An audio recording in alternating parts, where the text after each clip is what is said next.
একুশে পদকপ্রাপ্ত চারণ কবি বিজয় সরকারের ১২৩তম জন্মবার্ষিকী আজ।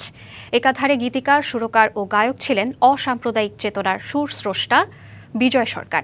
এই গুণী শিল্পীর বসতভিটা পড়ে আছে অযত্ন ও অবহেলায়। তার মৃত্যুর ৪০ বছরেও গড়ে ওঠেনি স্মৃতি সংগ্রহশালা। নড়াইল সদর উপজেলার ডুমদি গ্রামে ১৯০৩ সালের ২০ ফেব্রুয়ারি জন্মগ্রহণ করেন গান ও সুরের পাখি কবিয়াল বিজয় সরকার। সবুজ শ্যামল ঘেরা গ্রামীণ প্রকৃতির মাঝেই দাঁড়িয়ে আছে কবিয়াল বিজয় সরকারের বসতভিটা। মুক্তিযুদ্ধের গানসহ ১৮০০-র বেশি গান লিখেছেন। শিল্পকলায় অবদানের স্বীকৃতিস্বরূপ ২০১৩ মরণোত্তর ২১ পদকে ভূষিত হন বিজয় সরকার।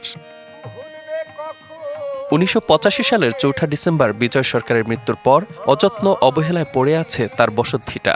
১৬ বছর আগে ছোট্ট পরিসরে বসতভিটায় বিজয় মঞ্চ নির্মিত হলেও তার স্মৃতিধন্য তেমন কিছুই নেই এখানে। এবার নগদে পাচ্ছেন হেলিকপ্টার অফার, তাই কেনাকাটার পেমেন্ট নগদে করুন আর বুঝে নিন ২০০০ টাকারও বেশি ক্যাশব্যাক সহ হেলিকপ্টার রাইড। পেমেন্ট শুরু করুন আজই। তো বিজয় সরকারের বাড়িতে যখন আমরা শিক্ষার্থীরা বা তরুণ সমাজ বা দার্শনিকরা যাই, তখন আমরা খুবই হতাশ হই যে বাড়িটা খুবই অবহেলিতভাবে পড়ে আছে। ভালো একটা বাড়ি টাড়ি করে দিলি, এটা লোকজন দূরের লোক থাকতে পারলো, বসতে পারলো।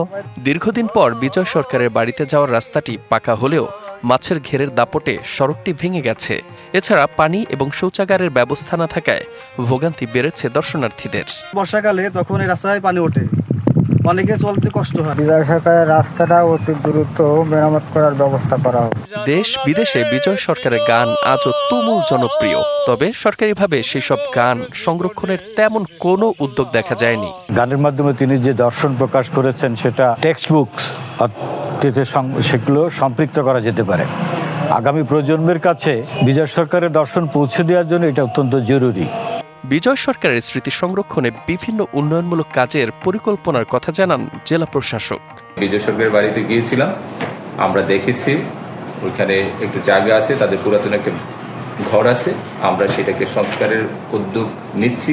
১৯৮৫ সালের ৪ ডিসেম্বর বিজয় সরকারের মৃত্যুর পর পশ্চিমবঙ্গের কেউটিয়ায় তাকে সমাহিত করা হয়। DBC news desk.